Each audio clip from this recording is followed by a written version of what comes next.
engkau sudah diperkenalkan oleh iblis mengenai dunia ini. Dan banyak orang yang secara tidak langsung sudah berada dalam perkenalan iblis akan dunia ini. Apa buktinya?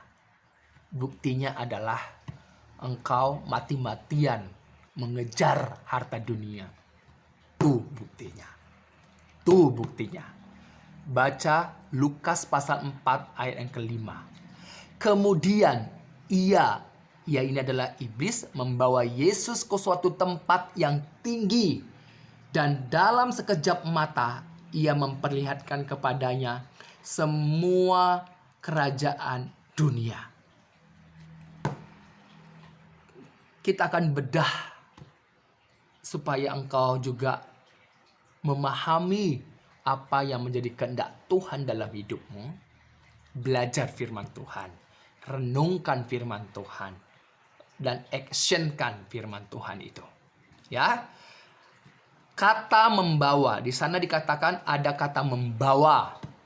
Kata membawa, lihat dalam teks aslinya, Yunani.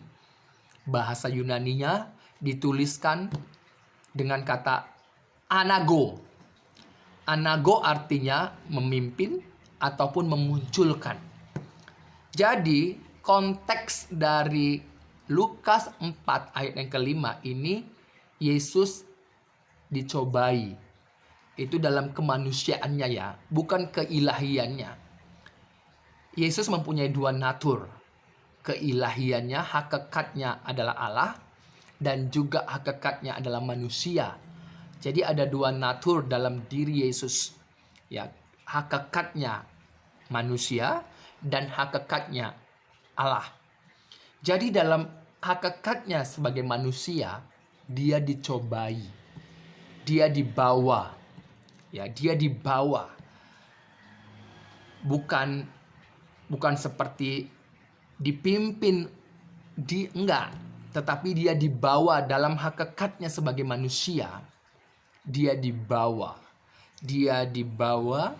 artinya iblis datang dengan membawa segala iming-iming, janji-janji, segala dunia ini dia bawa kepada Yesus. Makanya dikatakan ia membawa Yesus ke suatu tempat yang tinggi. Kata membawa dalam bahasa Yunaninya anago, memimpin, memunculkan. Apa yang dimunculkan ke permukaan? Seluruh dunia. Kemana Yesus dibawa, saudara? Yesus dibawa ke suatu tempat yang tinggi. Kata tempat yang tinggi dalam bahasa Yunaninya dituliskan opos. Opos itu artinya pegunungan atau bukit atau bisa juga gunung. Jadi yang tinggi, yang bisa melihat keseluruhan dari atas. Terus apa yang dilakukan oleh iblis? Ia memperlihatkan. Kata memperlihatkan di dalam bahasa Yunaninya dituliskan deiknumi. Artinya apa?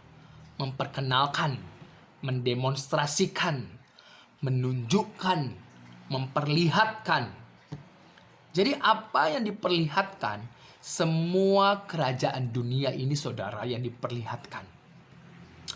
Kata kerajaan dalam bahasa Yunaninya itu dituliskan basileia. Artinya kedaulatan, kerajaan, kekuasaan. Kemudian dunia ini dalam bahasa Yunaninya adalah oikomene. Oikomene.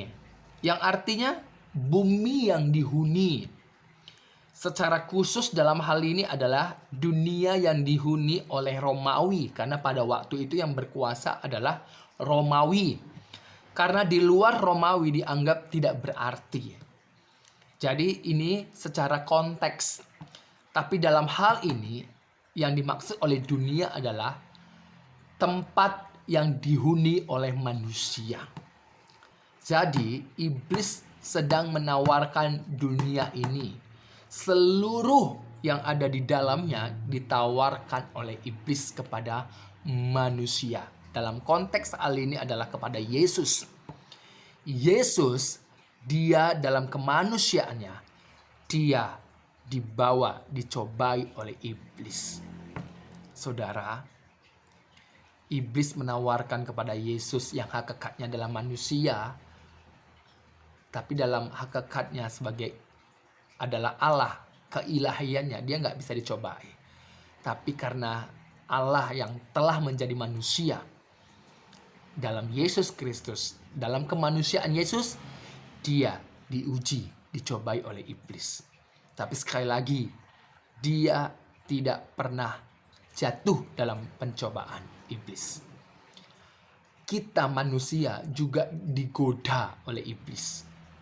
Jadi, hati-hati dalam hidupmu. Banyak orang yang tergoda dengan tawaran iblis. Banyak orang tergoda dengan tawaran iblis. Hati-hati. Bangkit, bangun, datang pada Tuhan Yesus Kristus.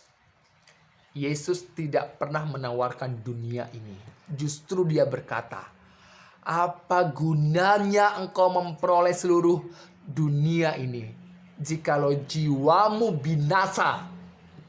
Dunia ini gak bisa menyelamatkan jiwamu. Itu sebabnya Yesus berkata, barang siapa kehilangan nyawanya karena imannya kepada Yesus, karena Yesus Kristus, dia memperolehnya.